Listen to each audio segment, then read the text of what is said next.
Juan capítulo 4, versos del 1 al 26. Dice así la palabra del Señor.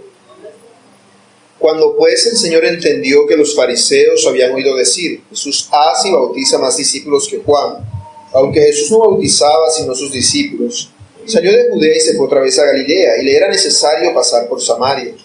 Vino pues a una ciudad de Samaria llamada Sicar, junto a la heredad de que Jacob dio a su hijo José, y estaba allí el pozo de Jacob. Entonces Jesús, cansado del camino, se sentó así junto al pozo. Era como la hora sexta. Vino una mujer de Samaria a sacar agua, y Jesús le dijo: dame de beber. Pues sus discípulos habían ido a la ciudad a comprar de comer. La mujer samaritana le dijo: ¿cómo tú, siendo judío, me pides a mí de beber, que soy mujer samaritana? Porque judíos y samaritanos no se tratan entre sí. Respondió Jesús y le dijo: si conocieras el don de Dios, y quién es el que te dice: dame de beber, tú le pedirías, y él te daría agua viva. La mujer le dijo: Señor, tienes con qué sacarla, y el pozo es hondo. ¿De dónde pues tienes el agua viva? ¿Acaso eres tú mayor que nuestro padre Jacob, que nos dio este pozo, del cual bebieron él, sus hijos y sus ganados? Respondió Jesús y le dijo: cualquiera que bebiere de esta agua volverá a tener sed, mas el que bebiere del agua que yo le daré no tendrá sed jamás, sino que el agua que yo le daré será en él una fuente de agua que salte para vida eterna. El texto a considerar en esta mañana. La mujer le dijo: Señor, dame esa agua para que no tenga yo sed, ni venga aquí a sacarla. Jesús le dijo: ve, llama a tu marido y ven acá.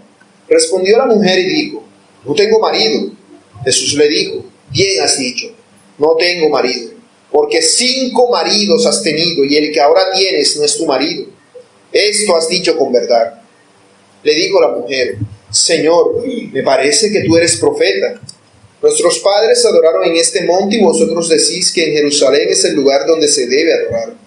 Jesús le dijo: mujer, créeme que la hora viene cuando ni en este monte ni en Jerusalén adoraréis al Padre. Vosotros adoráis lo que no sabéis. Nosotros adoramos lo que sabemos, porque la salvación viene de los judíos. Mas la hora viene, y ahora es, cuando los verdaderos adoradores adorarán al Padre en espíritu y en verdad, porque también el Padre tales adoradores busca que le adoren. Dios es espíritu, y los que le adoran en espíritu y en verdad es necesario que adoren. Le dijo la mujer: sé que ha de venir el Mesías, llamado el Cristo. Cuando Él venga nos declarará todas las cosas. Jesús le dijo: yo soy el que habla contigo. Amén. Vamos a orar una vez más para pedirle al Señor que nos hable en esta mañana a través de su palabra. Oremos. Señor, queremos ser fieles a ti. Queremos dejar que seas tú quien nos hables en esta mañana y a través de ti aprender más acerca, Señor, de la forma en la cual debemos vivir los creyentes. Ayúdanos, Señor, a vivir una vida cristiana, piadosa y temerosa de ti, y que todo nuestro andar y nuestro caminar sea creyente y cristiano. Ayúdanos, Señor, a exponer tu palabra y con ella darte a conocer al mundo entero, para que las naciones sepan, Señor, que hay un Dios que es justo, santo y todopoderoso, que ese Dios habla a su iglesia y que eres tú el que da la fuente que salta para vida eterna, que es tu espíritu de amor. Gracias, Cristo eterno, te damos por tu gran bendición y misericordia que nos concedes. En tu santo nombre. Amén.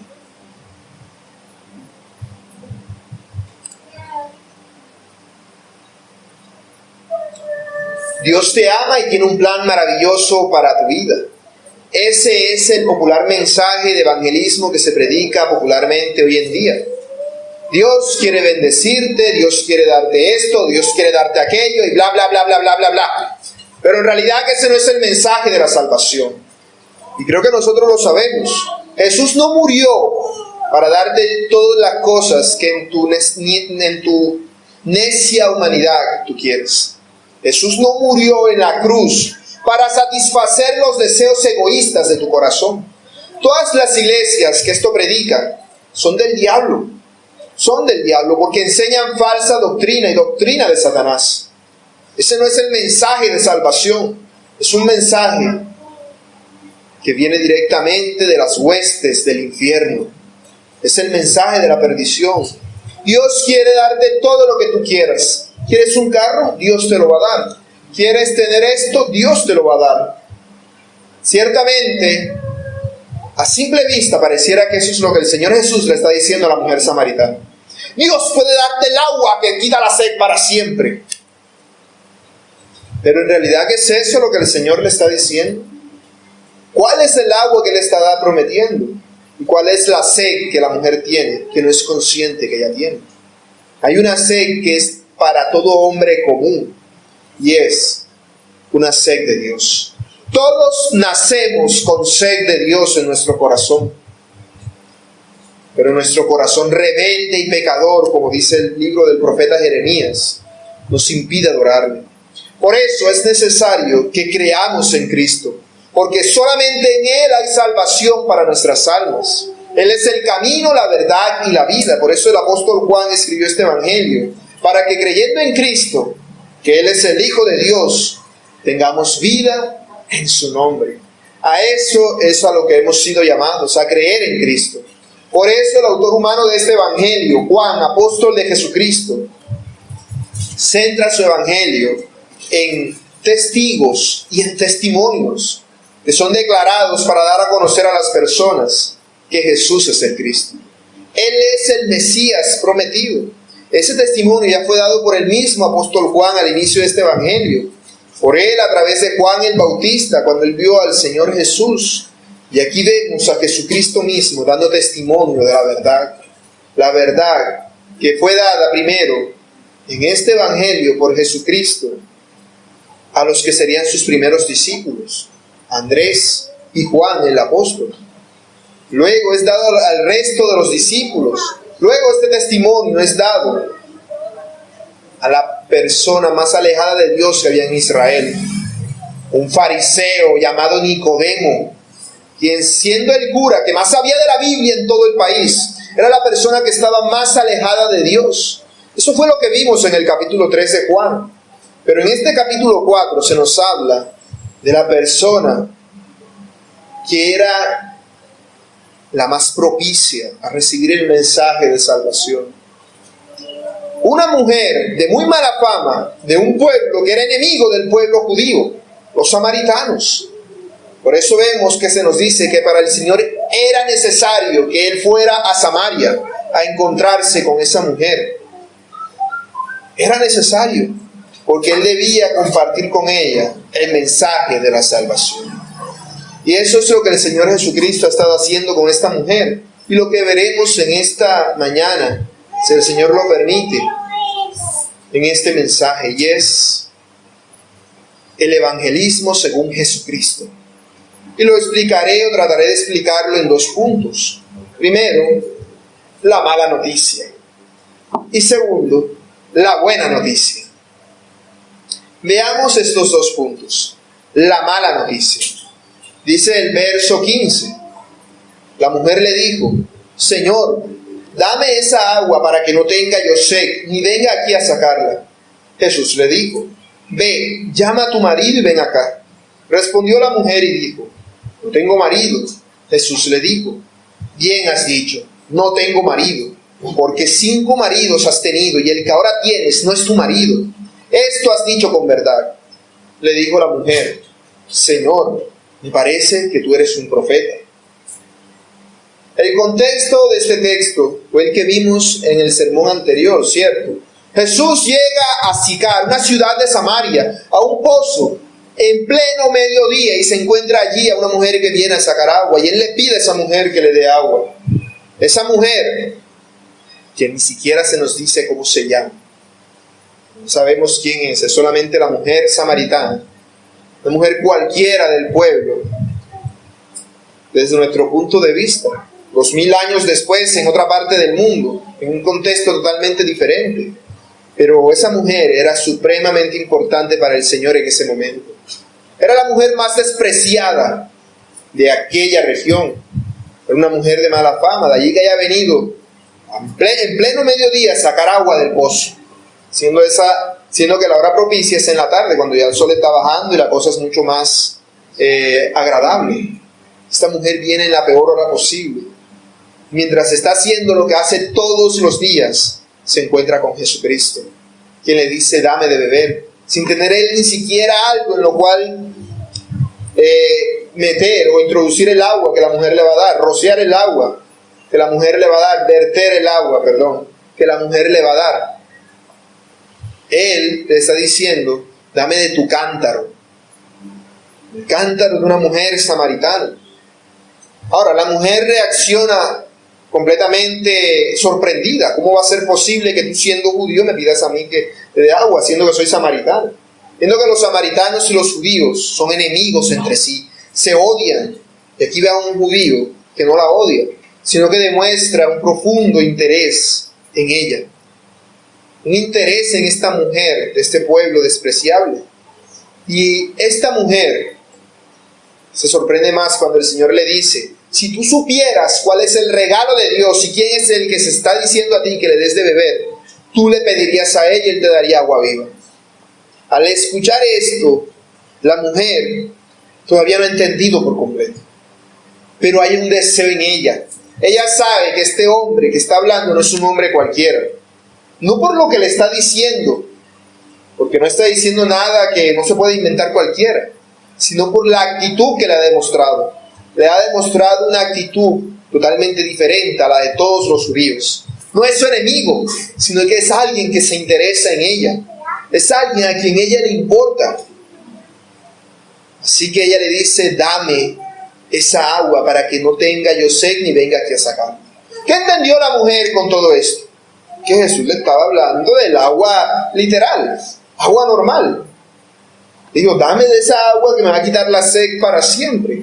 Ella no entendió que le estaba hablando del Espíritu Santo, ni del agua que saciaría su sed espiritual. No, ella entendió que le estaban hablando del agua natural, el agua física. ¿Ella en qué pensaba? En lo que piensa todo el mundo hoy en día, el beneficio personal. ¿Para qué sigo yo a Dios? Para que me haga el milagrito, para que me ayude con esto y con aquello. Muchas personas viven totalmente apartadas de Dios, pero cuando tienen un problema, una enfermedad, entonces buscan a tal o cual santo para que les haga el milagro. O van donde X o Y pastor para que les ponga las manos y les diga, el Señor te dice que tú vas a ser la persona no sé qué y no sé cuánto. Eso es lo que buscan las personas, su beneficio personal. Lo que buscan es que les vaya bien en esta vida. Es que Dios les mejore la vida, porque a ellos no les interesa que les vaya bien en la vida que viene después. A ellos les interesa que Dios les mejore su vida aquí y ahora. Lo que quieren es experimentar comodidad. Ese es el corazón de las personas que no conocen a Dios. Simplemente quieren a Dios por el momento. Son las mismas personas que en Juan capítulo 2 se nos había dicho que habían creído en Jesús, pero que Jesús no se fiaba a ellos, porque creían solamente por las señales, por los milagros. Este tipo de personas más adelante llegarían a ser una multitud que seguiría al Señor Jesús.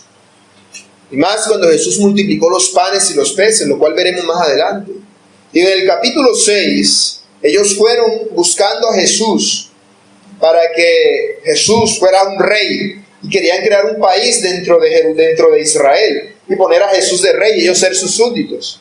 Y Jesús les dice en Juan capítulo 6, verso 26, de cierto os digo que me buscáis, no porque habéis visto las señales, sino porque comisteis el pan y os saciasteis. Claro. Si Jesús puede multiplicar los panes, yo no tengo que trabajar, yo no tengo que andar esforzándome de ninguna manera. Vivo la vida chévere y bacana, me quedo aquí caminando detrás de Jesús y cada vez que queremos que haya pan, Jesús va a decirle al pan, copia y pega, pan para todo el mundo. Y todo el mundo contento, ¿no? Pescado, vino, y todo el mundo iba a tener todo lo que quisiera. Eso es lo que prometen las falsas iglesias hoy en día. Siempre prometen eso. Los deseos de los ojos, los deseos de la carne y la vanagloria de la vida. Eso es lo que ellos quieren. Eso es lo que esta mujer estaba entendiendo. Un agua que si tú la bebías, iba a quitar la sed para siempre. Y nunca más iba a tener que ir a sacar agua del pozo. ¡Wow! Un agua que me va a quitar la sed para toda la vida. Ella quería que Cristo le hiciera la vida más cómoda. Ahora, aquí cabe aclarar algo. Si bien esta mujer estaba equivocada, no estaba equivocada en su intención, sino a su entender, porque todavía no sabía ni de qué le estaban hablando. En sus limitaciones ella no entendía. Eso fue lo que ella captó de lo que Jesús le estaba diciendo. El asunto es que muchas personas hoy en día se hallan en esa situación y entonces los que deberían guiarlos a Cristo lo que hacen es que se aprovechan de ellos. Claro, imagínate que llega una persona, así como esta mujer, a un falso maestro hoy en día y le dice: dame de esa agua para no tener sed nunca más. ¿Qué le diría? Ven y repite esta oración conmigo. Algo así le dirían: ven y asista a la iglesia porque si no te va a hacer el infierno. Le va a decir: es necesario que te bautices porque si no te bautices te vas para el infierno. Y le meten a la persona la presión de que tiene que bautizarse, que tiene que ir a la iglesia, que tiene que... Pero en realidad no ha creído en lo más mínimo. Simplemente se siente presionada a hacer todo este tipo de cosas. Y así matan la poquita sed o la flamita que había en el corazón de la persona. Por eso el deseo de la mujer no era equivocado. Solo necesitaba ser redireccionado en el camino correcto. Ella no sabe qué es lo que quiere. Ella no sabe cuál es su sed. Pero ella tenía el deseo correcto de que Jesús le saciase esa sed. Ese era el deseo correcto. ¿Cuál era el problema de la mujer? Que ella ignoraba dos realidades trascendentales.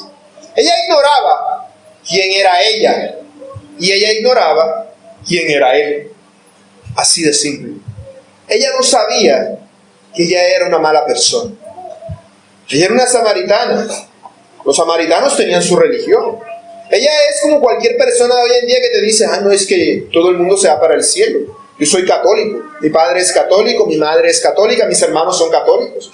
Yo soy evangélico, mi padre es evangélico, mi madre es evangélica, y todos los evangélicos y todos los católicos nos vamos al cielo. Pero no es así. Porque nacemos en un estado de muerte espiritual. Nacemos apartados de Dios, de tal manera que no podemos creer en Dios. ¿Pero qué piensa todo el mundo hoy? Yo soy bueno. Yo soy buena gente. Y eso es lo primero que se debe destruir en una persona para compartir el mensaje del Evangelio. Lo primero que debe entender una persona es que no es bueno, que no se halla bien con Dios. Si hemos leído la Escritura, veremos pasajes como el Salmo 7, en el cual se nos presenta a Dios como una persona enfurecida, con un arco y una flecha en la mano, apuntándole en la cabeza a cualquier persona impía, ya para soltar la flecha. La tiene al máximo, hasta que se le suelta la flecha y mata a su enemigo. Así es como Dios ve a las personas de este mundo, enemigos. Por eso dice Santiago 4:4 que la amistad con este mundo es enemistad para con Dios. Cualquiera que vive como vive el mundo es un enemigo de Dios. Las personas de este mundo son enemigos de Dios. Aunque ellos piensan que no, piensan que todo es chévere y que el día que se mueran los va a estar esperando San Pedro, los va a aplaudir y se les va a arrodillar y les va a decir: entra, porque un día ayudaste a una viejita a pasar una calle. O algún tipo de cosa buena que hicieron. Si fuera tan fácil, Jesucristo no hubiese tenido que morir en la cruz. Si fuera tan fácil irse al cielo, Él no hubiese tenido que ir a morir en la cruz. La mujer debía entender quién era ella. Ella era una pecadora, como todos los demás. Por eso Jesús le dice algo que, si uno está leyendo esto de manera superficial, pareciera que estuviera saliéndole con otro tema. Ve y llama a tu marido y ven acá. Ay, no iba a darle el agua. ¿Qué pasó con lo de la fuente del agua que salta para vida eterna? ¿En dónde quedó esa agua? ¿Jesús cambió de tema? No, en ninguna manera. Ahora, no es necesario que porque diga eso quiere decir que la mujer haya entendido que Jesús cambió de tema. Ella pudo entender: es que Él me está diciendo eso para que busque a mi marido y los dos bebamos el agua. Y así no tengamos sed más nunca.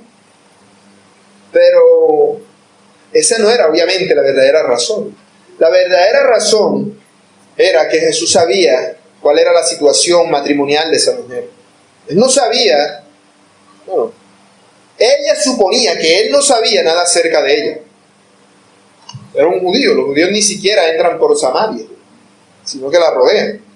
¿Qué iba a saber acerca de esta mujer y de su situación? Jesús lo que quería era darle a entender que ella se encontraba alejada de Dios. Hacerle entender a ella que ella tenía una sed que ella no sabía que tenía. Ella tiene sed de algo, pero no sabe de qué. Lo busca, lo busca, lo busca en el mundo y no lo consigue. Y no se siente feliz, no se siente realizada. ¿Por qué esta mujer se siente así? Porque se halla en pecado. Se halla en pecado. Por eso cuando el Señor le dice, ve y ama a tu marido, no le habla a su inteligencia, le habla a su corazón. Le habla a su corazón. El Señor le está dando a la mujer la oportunidad de que confiese sus pecados. De que le diga, Señor, no tengo marido. Y el hombre con el que vivo, no tengo marido porque el hombre con el que vivo no es mi marido. Y ya tuve 5. Imagínate, perdóname, Señor. Eso es lo que el Señor le está dando la oportunidad a la mujer de decir. Sin embargo, ella no lo dice. Ella no lo dice así. Pero sí dice algo de eso. La mujer fácilmente pudo haber dicho, no, mi marido está ocupado, mi marido no puede venir, mi marido está en el trabajo, eso está muy lejos, si me voy para allá cuando regrese no vas a estar. Ella pudo haberse excusado, ella pudo haber dicho una mentira, totalmente mentira. Pero ella en realidad lo que hace es que responde con la verdad hasta cierto punto. No dice la verdad completa, pero sí dice algo de verdad. No tengo marido. ¿Por qué no dijo una mentira completa? ¿Por qué no se excusó y dijo, no, es que, me dio un dolor de barriga, me voy? Es que, me duele. ¿Por qué? Porque la mujer tenía sed. Ella no quería cortar lo que estaba diciendo. Notemos que todas las respuestas de ella, antes de este punto, eran respuestas largas. Siempre eran respuestas largas. Aquí solamente dice 3 palabras. No tengo marido. Y eso ya es algo extremo. Es una confesión de ella. Está diciendo que el hombre con el que vive no es el marido. Ella está reconociendo que vive con un hombre que no es su esposo. Pero ella no está diciendo esto a Jesús solamente para engañarlo. Ella está diciendo algo que es verdad a medias. Una mentira, pero una mentira que tiene algo de verdad. ¿Por qué la mujer hacía esto? Porque en realidad que ella sí tenía sed de Dios. ¿Qué estaba haciendo ella? Estaba escuchando el llamado que leímos al presidir, el de Isaías. Buscad a Jehová mientras pueda ser hallado. Llamadle en tanto que está cercano. Cuando Dios nos llama, ciertamente debemos acercarnos a Él. ¿Y cómo nos acercamos a Dios? Dice Isaías. Deje el impío su camino y el hombre inicuo sus pensamientos y vuélvase a Jehová. Si no deja uno sus malos pensamientos, si no aparta de sus malos caminos, no va a poder acercarse a Dios. Es así de simple. Debes dejar lo malo para volverte a Dios. Debes arrepentirte y debes purificarte. La mujer, al decir esto, está tratando de ocultar su pecado en una verdad. Por eso dice una verdad a medias. Pero claro, una verdad así no podría jamás engañar a Dios. La mujer, de hecho, podría pensar eso como una verdad absoluta. Es decir, como que ella misma ya se creyó todo esto. Es decir, no tengo marido. No tengo marido. Como si nunca lo hubiese tenido. No. Ella no podría engañar a Dios. Pero aquí vemos algo que es contrario a lo que uno suele pensar. Si esta mujer hubiese ido donde Nicodemo, Nicodemo le hubiese dicho, ve y ama a tu marido, y la mujer le hubiese dicho, no tengo marido, Nicodemo seguramente le hubiese dicho, ¡mentira! ¡Eres una pecadora, hija del diablo! O algo así. Porque estás tratando de engañarme. Claro, si Jesucristo fuese un fariseo, así lo hubiese empezado a atacar a la pobre mujer. Aquí están las piedras para tirarte. Yo tiro la primera piedra. Pero notamos que Jesús no actúa de esa manera. Por el contrario, Él dice, bien has dicho, no tengo marido. ¿Por qué el Señor la felicita por lo que ha dicho? Porque ella ha dicho la verdad, aunque sea en parte. Lo cual, entendiendo el conocimiento soberano que tiene Cristo de todas las cosas, nos da a entender de que la mujer no es que fuera muy buena en decir la verdad, ni siquiera por pedazos. Pero aquí dijo algo de verdad. Aquí mostró un deseo, aunque fuera muy pequeñito, de cambiar. Esta mujer quería cambiar en su vida. Esta mujer quería ser diferente. Por eso, en vez de recibir de Cristo una dura crítica, lo que recibió fue una voz de aliento. Lo que recibió fue una voz de aliento. Una voz que le decía: hay un deseo correcto en ti. Has hecho bien, has decidido algo de verdad. Pero claro, Jesús no iba a aceptar la verdad a medias, sino que le dice: dijiste eso que es verdad, porque te faltó decir este otro pedazo. Has tenido 5 maridos.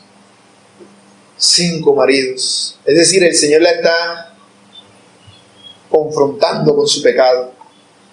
Él le está diciendo: ya tuviste 5 maridos. Ahora, el tener 5 maridos puede tener un montón de explicaciones. Se casó, se murió el marido. Se volvió a casar, se volvió a morir el marido. Y así hasta que fueron 5 veces. Capaz y pasó algo así. O se casó y el marido, como ella es muy temerosa de Dios, el marido era muy mundano, se fue y la dejó. Quedó soltera y dieron carta de divorcio. Se volvió a casar y se volvió a casar. Pudiera haber una explicación con la cual la mujer se justificase. Dijera: no, lo que pasa es que se murieron, o es que... Ella podría haber dado algún tipo de justificación, pero si seguimos leyendo, ella no se justifica. Ella no se justifica, por el contrario, alaba el conocimiento de Cristo, es decir, reconoce que todo lo que le están diciendo es la verdad. Lo reconoce. Y eso es algo muy serio. Pero aquí tenemos una mujer que ha tenido 5 maridos y ahora vive con un hombre que no es su marido. ¿Por qué? Quiere decir que no había sido feliz con ninguno de esos 5 maridos. Ninguno de ellos le había dado a ella la felicidad que buscaba. Ella buscaba en los hombres lo que solamente Dios podía darle: paz en su corazón, felicidad, gozo. Ella no podía encontrar eso en ningún hombre. No podía encontrarlo. Y aquí hay algo que hay que considerar, y es que, bueno, en la cultura judía y en la samaritana, una persona solamente podía volverse a casar 3 veces, no 5. O sea, 5 ya es como que, ajá, ¿qué pasó aquí? Ya es como que el colmo. Esta mujer se había tenido 5 maridos. Pero Jesús recalca algo más. Ella vive con un hombre que no es su marido. Es decir, Jesús se niega a decir: has tenido 5 maridos y el que tienes ahora. No, porque por eso le digo: hiciste bien al decir que ese no es tu marido. ¿Qué está diciendo Jesús? Ese hombre no es tu marido. Tú no estás casada con él. Tú estás viviendo ahora mismo una vida ilegítima, pues te hallas en unión libre. El Señor está desaprobando ese hecho. Le está diciendo: no, para que un matrimonio sea legal, el matrimonio constituido por Dios debe ser un pacto público, formal y legal ante las autoridades competentes entre un hombre y una mujer. Esa mujer no había hecho eso. Con este último hombre no lo había hecho, por eso ese no era su marido y por eso ella había respondido con la verdad. La mujer quizás dijo esto hasta son de mentira, pero Jesús tomó lo que ella dijo y lo volvió una verdad. Completó la verdad que estaba incompleta y la volvió verdad. Ese no es su marido. Ese no es tu marido. Así que la mujer, cuando escucha todo esto, si fuera una persona que no estuviese recibiendo el llamado de Dios, probablemente arma el griterío. ¿Cómo así? ¿Cómo te atreves? ¿Cómo hubiese estallado en furia? La están insultando. ¿Cómo así? ¿De dónde sacas tú? ¿Me vas a atacar como hacen todos los del pueblo? No. La mujer no reaccionó, sino como: sí, Señor. Ella aceptó lo que se le estaba diciendo. Y lo aceptó porque ella dice: Señor, me parece que tú eres profeta. Es decir, me estás diciendo cosas que solamente Dios podría saber. Quizás ella tenía su fama, pero de ahí a decirle lo de los 5 maridos y que con el que ahora vive no es su marido, quizás no era tan fácil de conocer acerca de esta mujer. Esta mujer percibe, por lo que el Señor le está diciendo, de que este hombre no es un hombre cualquiera, es un hombre de Dios. Así que llega a esa conclusión: Él es un profeta, uno que habla de parte de Dios. Más adelante, en el verso 29, veremos que ella va a dar testimonio a los demás samaritanos y les dice que al encontrarse con Jesús les dice que Él le había dicho todo cuanto he hecho, se hecho. Pero nada más le dijo eso. O sea, de su vida personal nada más les dijo que ha tenido 5 maridos y que ahora vive no es tu marido. Pero cuando ella va a dar testimonio, ella dice, me ha dicho todo cuanto yo he hecho. O sea, para ella, para uno una frase, tuvo 5 maridos. Pero para ella eso fue como, wow, aquí hay algo que nunca antes había visto. Me dijo todo lo que yo he hecho. Me lo resumió en una sola frase. Me resumió mi vida entera. Ella, en lugar de enojarse o de molestarse como hace una persona que no quiere arrepentirse, porque la actitud clara del inconverso es esta. El inconverso está pecando. Tú le haces ver su pecado. ¿Y cómo reacciona? Enojado. Cuando entiende que le estás confrontando con su pecado, la persona se enoja, se aira. Que pedirle perdón a Dios será un milagro si te pide perdón a ti, porque le estás diciendo la verdad en la cara. Eso era lo que Cristo estaba haciendo con esta mujer. Y esta mujer no reaccionó de una manera enojada ni rebelde. No. Ella reaccionó reconociendo que Cristo no era una persona cualquiera. Señor, usted que es un profeta, usted tiene pinta como de profeta. Hay algo en usted que no es como yo pienso que debe ser. La mujer entendió lo que Cristo le estaba diciendo. Ninguno de tus hombres, ninguno de tus maridos te ha hecho feliz. Ninguno de ellos. Porque ahora vives con un hombre que no es tu marido. Es decir, ahora estás evidenciando que eres una pecadora. Tú eres una pecadora. Eres una muerta de hambre y sed de Dios. Por eso es que es algo, cuando la persona entiende lo que entiende es eso, un insulto. Eres una muerta de hambre y sed de Dios. Ella entendió la mala noticia. Ella entendió que era una persona que necesitaba de Dios. Era una pobre, desgraciada y desdichada que no tenía nada en la vida y que necesitaba de Dios, que es el único que puede saciar la sed de su alma. Segundo punto, la buena noticia. Sigue diciendo el pasaje: nuestros padres adoraron en este monte, y vosotros decís que en Jerusalén es el lugar donde se debe adorar. Jesús le dijo: mujer, créeme que la hora viene cuando ni en este monte ni en Jerusalén adoraréis al Padre. Vosotros adoráis lo que no sabéis, nosotros adoramos lo que sabemos, porque la salvación viene de los judíos. Mas la hora viene y ahora es cuando los verdaderos adoradores adorarán al Padre en espíritu y en verdad, porque también el Padre tales adoradores busca que le adoren. Dios es espíritu, y los que le adoran en espíritu y en verdad es necesario que adoren. Le dijo la mujer: sé que ha de venir el Mesías, llamado el Cristo. Cuando Él venga nos declarará todas las cosas. Jesús le dijo: yo soy el que habla contigo. Al leer este pasaje, lo primero que podemos notar es que pareciera que así como Jesús como que le cambió el tema a la mujer hace rato, ahora la mujer le cambia el tema a Jesús. Porque le hablaron del marido, ahora dice que es profeta, y ahora viene y hablan acerca del lugar de adoración. ¿Eso qué tiene que ver? ¿Qué tiene que ver? O sea, leyendo esto de una manera superficial, uno quedaría totalmente... no entendí nada. ¿Qué es lo que está pasando aquí? Él habla una cosa, ella habla otra cosa, luego salen con otra cosa y luego salen con otra cosa. Porque el Señor estaba hablando del corazón de la mujer. Lo que no se decía intelectualmente era captado en el corazón. Era captado en el corazón de ella. Por eso la desviación de la mujer en realidad no puede entenderse como que ella estuviese tratando de evadir al Señor Jesús, sino más bien que ella había entendido. Ella, al ver a un profeta, necesitaba, al entender que era una pecadora, ¿qué necesitaba? Acercarse a Dios. ¿Y dónde me acerco yo a Dios? A mí me enseñaron que es aquí al lado, en el monte Gerizim.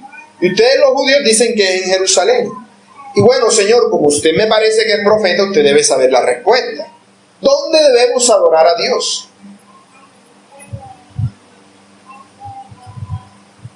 Esto hace parte de la buena noticia y es algo incentivado por la mujer. La mujer está dando un paso un paso más a reconocer su pecado. Te han dicho, eres una pecadora, y la mujer está diciendo, bueno, ¿y qué debo hacer? Si soy una pecadora, ¿qué se supone que haga? Se supone que debo adorar a Dios. ¿Y cómo? ¿Dónde? ¿De qué manera? Y Jesús le da la buena noticia. Mujer, la adoración no está limitada a un lugar físico. No se trata de que vayas allá o acá para adorar a Dios. La adoración no tiene que ver con ir a tal o cual lugar. Los samaritanos, como solamente creían en los 5 primeros libros de la Biblia como inspirados, ellos solamente tenían entendimiento acerca del monte Gerizim. El monte Gerizim fue el monte en el cual a través de Moisés se les dieron los preceptos que están escritos en el libro de Deuteronomio. Eso lo leemos en Deuteronomio 11:29, cuando se nos habla del monte Gerizim como el monte de la bendición de Dios. Ellos solamente creían hasta Deuteronomio. Los demás libros que están en la Biblia no los consideraban como inspirados, así que no los creían. Al no creer eso, para ellos el único monte de bendición de Dios era el monte Gerizim. Con los judíos ocurría algo diferente. Los judíos aceptaban todos los libros que nosotros tenemos en nuestras Biblias en el Antiguo Testamento. Ellos los aceptaban y los entendían. Así que ellos habían llegado al claro entendimiento de que el lugar que Dios había establecido para la adoración pública era Jerusalén. Ese era el lugar. Pero Jesús le dice a la mujer, créeme, que la hora viene, cuando ni en este monte ni en Jerusalén adoraréis al Padre. Esta respuesta que el Señor le dice es con autoridad. Esa expresión que Él dice, créeme, mujer, créeme, es un mandato. No le está suplicando, mujer, si tú quieres, créeme. Mujer, si a ti te... No. Él le está mandando, mujer, créeme, que la hora viene cuando ni en este monte ni en Jerusalén. Él dice algo que es verdad, pero quiere incitar a la mujer a que crea esa verdad. Es diferente a lo que hace el apóstol Juan en otras partes del Evangelio. Cuando Jesús va a decir una verdad innegable, lo que Él dice es, de cierto os digo. Pero a la mujer no le dice así. A la mujer le dice, créeme. Es decir, ten fe en lo que te voy a decir porque así es. Ten fe en mi palabra. Es un mandamiento que requiere fe. ¿Qué le está diciendo el Señor? Que se acerca la hora en el cual ni en Jerusalén ni en el monte Gerizim adorarían a Dios. ¿Y saben por qué se acerca la hora? Y la hora había llegado ya. Cristo había llegado. Y Jerusalén, el monte de Sión y el monte de Gerizim dejarían de existir. 40 años después, los romanos llegarían y destruirían Jerusalén y matarían a todos los samaritanos que se encontraban adorando en el monte Gerizim. De tal manera que desde ese día hasta hoy no se adora ni en Jerusalén ni en el monte Gerizim. La Jerusalén que existe hoy no es la misma Jerusalén del tiempo de Cristo, está al lado. Si usted va a Jerusalén, va a ver que dicen ciudad nueva, ciudad antigua. La ciudad antigua es un poco de ruinas, todavía sigue así. Nadie adora en Jerusalén, por eso no hay templo. La Jerusalén de ahora es otra Jerusalén, no es la misma Jerusalén que fue destruida, aquel lugar de adoración, y fue destruida, fueron destruidos estos lugares de adoración, porque ya no eran necesarios. Dios había instituido algo mucho mejor. Tanto Jerusalén como el monte Gerizim eran vestigios de un antiguo pacto que Dios había hecho con los judíos. Y claro, en ese tiempo todavía estaba en ese pacto, por eso les dice, la hora viene. Pero también le dice, ya ha comenzado. El nuevo pacto ya ha sido instituido. La hora es. Y así como la corrige en cuanto al lugar de adoración, también la corrige en cuanto al objeto de la adoración. Jesús le dice, vosotros adoráis lo que no sabéis. Nosotros adoramos lo que sabemos, porque la salvación viene de los judíos. ¿Por qué los samaritanos adoran lo que no saben? Porque despreciaron a la Biblia. Simplemente eso. ¿Cómo van a saber acerca de Dios si nada más tienen un pedacito? Obviamente, su conocimiento de Dios estaba muy limitado. Dios se había revelado muchas veces y de muchas maneras en tiempos anteriores. Los samaritanos habían rechazado gran parte de toda esa revelación. Al despreciarla, no conocían a Dios verdaderamente. Por eso ellos adoraban lo que no sabían.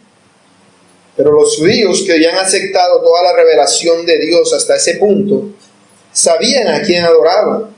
Por eso el Señor Jesús le da esa doble respuesta al decirle que la salvación viene de los judíos, porque la revelación de Dios fue dada primero a los judíos y de allí al resto del mundo.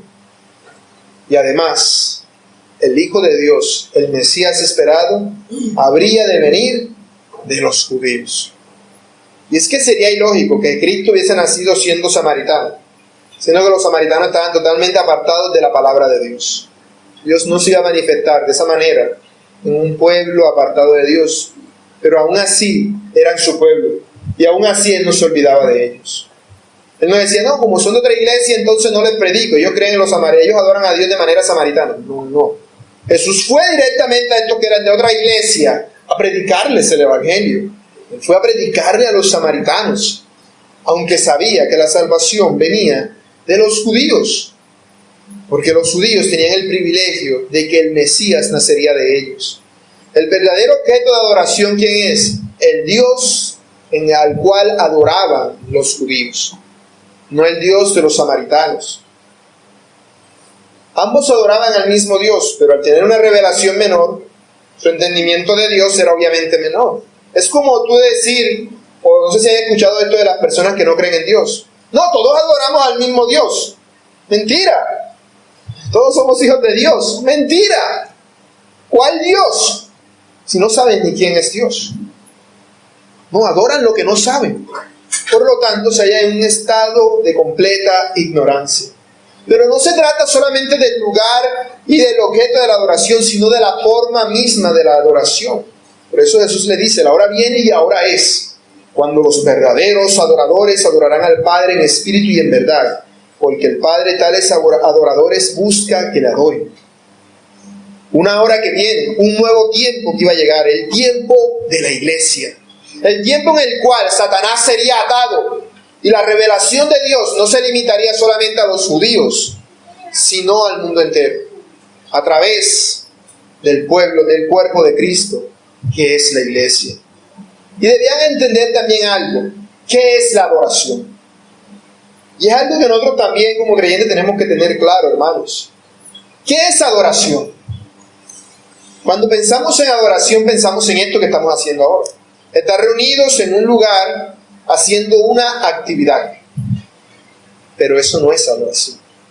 La adoración no consiste en una actividad, sino en una actitud. Adoración es actitud, no actividad. Esto era lo que no entendían. Por eso ellos decían, no, en Jerusalén, en el monte Gerizim, una actividad. Se iban, se reunían en el templo y hacían todo tipo de formas externas, que era lo que los fariseos enseñaban y los samaritanos también. Rituales, formas, una actividad. Como cuando vas a misa y tú ves que el sacerdote hace esto y aquello, y siempre es lo mismo. Y siempre hacen una actividad. Y uno dice, mira, piensan que están adorando a Dios, pero no saben lo que adoran. Las personas, por lo menos, si ustedes se dan cuenta, cuando una persona va a misa y le preguntan después de la misa si entendió algo de lo que el sacerdote, el cura, estaba enseñando, probablemente no sepa ni fu ni fa. Y es que ese tipo de acto está creado específicamente para eso, para que las personas no entiendan nada, generar confusión. Así que los que creen que adoran a Dios no saben lo que adoran. Si no saben lo que adoran, no pueden adorar de una manera correcta. No pueden adorar de una manera correcta. Y así pasa en muchas iglesias evangélicas o cristianas hoy en día. Adoran es a los predicadores, no al Dios que hace a los predicadores. Pero no a esos predicadores, sino a aquellos que de verdad quieren servir a Dios. Los que son verdaderos adoradores son aquellos que adoran en espíritu y en verdad. ¿Qué es adorar en espíritu? Cuando se nos dice adorar en espíritu, no se refiere a adorar no se refiere al Espíritu Santo. No se refiere a que adorar en espíritu es que tú cierres los ojos y sientes una brisita que te pasa por aquí, te llega por acá y sientes una brisita sabrosa. No. Adorar en espíritu no es que te caíste al suelo y te diste un totazo contra el piso. No. Adorar en espíritu no es que sientes una vaina que se te mete por aquí y empiezas a decir un montón de cosas que ni tú entiendes. Y rabatasaya, conosaya, no sé qué vaina. No, eso no es adorar en espíritu. Porque a mí me enseñaron, recuerdo cuando existían una de esas iglesias, que eso era adorar en espíritu. Adorar en espíritu era cuando empezabas a hablar en lenguas. No, mis hermanos, adorar en espíritu significa adorar de corazón, no conforme a ritos externos. Por ejemplo, ustedes están aquí oyéndome predicar la palabra de Dios. Aquellos de ustedes que en este momento estén haciendo otra cosa mientras yo predico, no están adorando en espíritu. Si yo estoy predicando y estás pensando y que, ahora que llega a la casa tengo que hacer el almuerzo. Ay, que la novela está buena hoy. Ay, que el partido de Colombia, ya que se acabe esto rápido. No estás adorando en espíritu. Estás en la iglesia y puedes pensar, no, ya cumplí, yo fui a la iglesia hoy. Pero tu espíritu no estaba aquí. Estaba en otra cosa. De tal manera que era vana hipocresía. Por eso los judíos, guiados por los fariseos, no adoraban en espíritu. Porque simplemente seguían un montón de ritos y tradiciones que de otros habían recibido. Y pensaban que, pues, no, ya vine a la iglesia y ya cumplí. No, leí la Biblia rapidito en mi casa, ya cumplí. Dije una oración rapidita de 5 minutos, ya cumplí. Eso es adorar en mentira. Es adorar en la carne. La verdadera oración tiene que ver con la condición del adorador. ¿Qué es adorar en verdad? Adorar en verdad no es adorar a Dios como a mí se me da la gana. Eso no es adorar en verdad, es adorar en mentira. Yo puedo decir, no, voy a ponerme a dibujar para Dios, voy a acostarme y voy a orar acostado y voy a tener un sueño y voy a adorar a Dios. No, voy a bañarme para Dios, voy a cantar una canción para Dios, voy a hacer un baile para Dios. Eso no es adorar en verdad. Eso es adorar conforme a ti te da la gana. Adorar en verdad, ¿qué es? Adorar en base a lo que dice la verdad, es decir, la palabra de Dios. Eso es adorar en verdad. Por lo tanto, los samaritanos no adoraban en verdad, porque tenían la Biblia recortada, nada más tenían los 5 primeros libros. Así que les era imposible adorar en verdad. Les era imposible adorar en verdad, tanto como a los judíos les era imposible adorar en espíritu. Los verdaderos adoradores adorarán ¿cómo? En espíritu y en verdad, de corazón. No, que yo hago esto porque si no me miran maluco, me echan de la iglesia. No, lo hace de corazón porque tiene hambre y sed de Dios, que era lo que el Señor quería que esta mujer entendiera que ella tenía. Eso es lo que el apóstol Pablo se refiere en Filipenses 3:3 cuando dice: la circuncisión, son los que en espíritu sirven a Dios y se glorían en Cristo, no teniendo confianza en la carne, hablando de la verdadera circuncisión. Es decir, aquellos que no confían simplemente, que como mis padres son católicos, mis padres son evangélicos, yo soy el hijo del pastor, yo soy esto y aquello, ya por eso soy salvo, ya por eso. No, es aquel que tiene esa confianza genuina en Cristo. No es aquel que porque vine a la iglesia y me vestí bonito, no es aquel que porque vine y oré, me pusieron la mano encima y me caí al piso, no. Eso no es un verdadero adorador. El verdadero adorador está en comunión con Dios. Se halla en un estado de relación con el Espíritu de Dios. Por eso es en espíritu. No porque el Espíritu Santo sea el que está adorando. No, sino porque gracias al Espíritu Él puede adorar a Dios de corazón. Pero es la misma persona quien sujeta su espíritu para que lo haga. Esa es la verdadera adoración. Y esa es la buena noticia que el Señor le está dando. Mujer, ese tiempo ya pasó. Es el momento en el cual los verdaderos adoradores necesariamente adoren al Padre en espíritu y en verdad. Porque tú puedes ser un verdadero adorador, tú puedes tener el Espíritu Santo y todo, pero no adorar en espíritu y en verdad. Tú no adoras en espíritu y en verdad cuando tu adoración es hipócrita y cuando haces lo que a ti te parece y no lo que la Biblia dice. Simplemente eso. Ahora, la mujer al escuchar todo esto se maravilla, se asombra. Y dice, sé que ha de venir el Mesías, llamado el Cristo. Cuando Él venga, nos declarará todas las cosas. Los samaritanos también creían en el Mesías, también creían en el Cristo, porque ya Moisés había hablado de un profeta así como Él que vendría. Y en los 5 primeros libros de la Biblia se habla, alude a la simiente de la mujer, al Mesías, al Cristo. Así que nada más con eso los samaritanos tenían más que suficiente para creer en el Cristo, en el Mesías que habría de venir y que Él les daría a entender todo. Y ya dice esto porque había visto que hasta el momento Cristo le había dicho todo acerca de ella y acerca de lo que ella ignoraba, que era la verdadera adoración. Pues Cristo había demostrado un conocimiento sobrenatural sobre la mujer y sobre la adoración a Dios. Al entender esto, vemos que la mujer no se queja, no replica, en ninguna manera le hace un reproche a Cristo. Porque eso es clave en todo este pasaje. Porque la conversación pareciera como si se volara a pedazos. Por eso vemos que parece que cambiaran de tema todo el tiempo. Pero es porque el Señor le está hablando al corazón de la mujer. No es necesario que diga nada. El Señor está entendiendo y va viendo su corazón cómo es preparado para la palabra de Dios. Y por eso la mujer está lista para recibir algo que Nicodemo no estuvo listo para recibir: la verdad. Jesús le dice: yo soy el que habla contigo. Eso no se lo dijo a nadie hasta ahora. Así textualmente diciendo: yo soy. ¿A quién le dijo eso? No, yo soy el Cristo. Él tuvo ocasión de decirlo todo el tiempo cuando estuvo en Jerusalén entre los fariseos. Pero el Señor no se reveló a los grandes y prominentes líderes de Israel que supuestamente estaban esperando al Mesías, sino a una simple y llana mujer de Samaria, a una mujer insignificante que simplemente pareciera no valer nada. A ella se le dio a conocer el privilegio más grande de todos: Jesús es el Cristo. Los judíos eran unos ciegos que seguían vanas tradiciones de seres humanos. Pero aquí tenemos a Jesús, el Cristo, quien habla con la verdad. ¿Por qué la mujer estaba dispuesta o podía recibir tan bien esta verdad? Porque su corazón había sido moldeado. Ella sabía que era una pecadora. Ella sabía que se encontraba muy mal delante de Dios. Y además ella no tenía ideas preconcebidas. Ella no le habían enseñado cosas que fueran contrarias a la verdad de Dios. Por eso vemos que cuando el Señor le dice esto, ella cree. Ella cree. No se nos dice que ella enseguida creyó, pero es lo que vamos a ver a medida que sigamos en el pasaje. Y notemos esto, mis hermanos. La mujer no vio ningún milagro.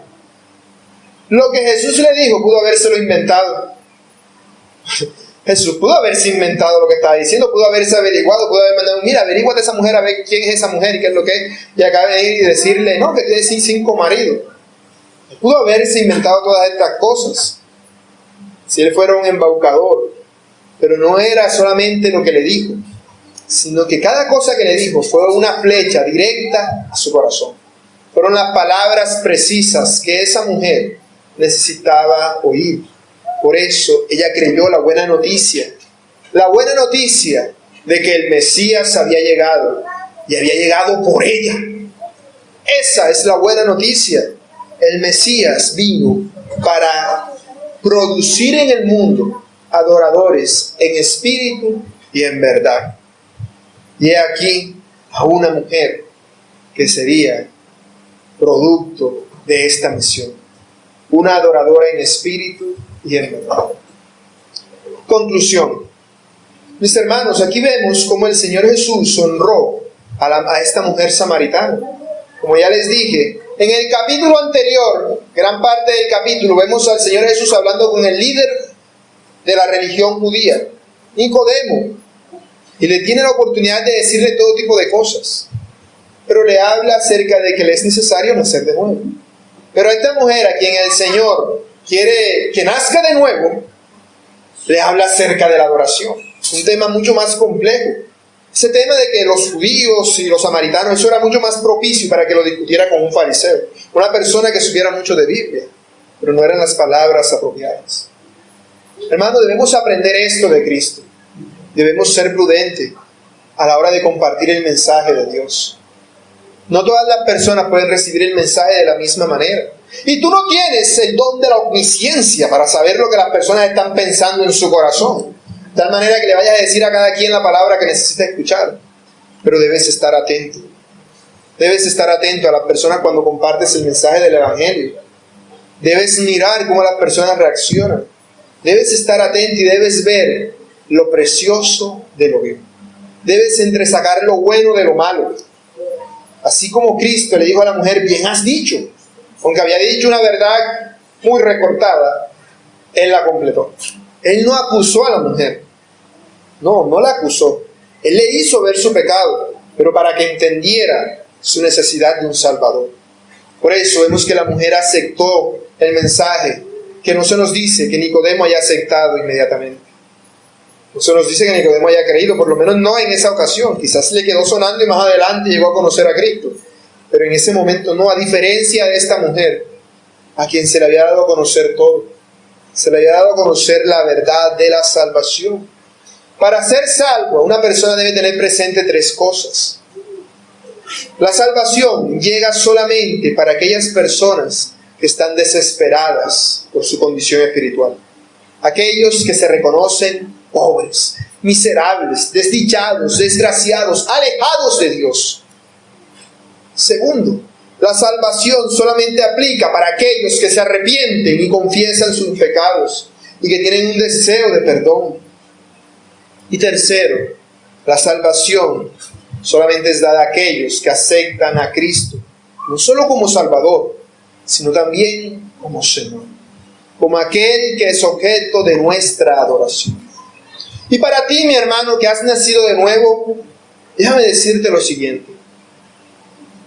Quiero que te preguntes si tú, en realidad, eres un verdadero adorador. Un adorador que es en espíritu y en verdad. Examínate, mi hermano, a ti mismo y date cuenta si tu adoración no está motivada por otras causas. Si no hay otra razón por la cual vengas a la iglesia, no hay algo que te empuje, no hay algo que te impulse, no hay alguien que te obligue. ¿Por qué acercarse a Dios? Pero no solo cuando estamos aquí. Esto es adoración pública, porque nos reunimos públicamente a adorar a Dios. Pero si nos reunimos públicamente a adorar a Dios es porque privadamente adoramos a Dios. ¿Cómo está tu vida de adoración privada? ¿Cómo está tu vida devocional con Dios? El devocional no es leí la Biblia y oré. No, como un acto mecánico simplemente no. Es ese deseo de tener intimidad con Dios, de querer adorar a Dios conforme a lo que su palabra te dice. Es un deseo genuino.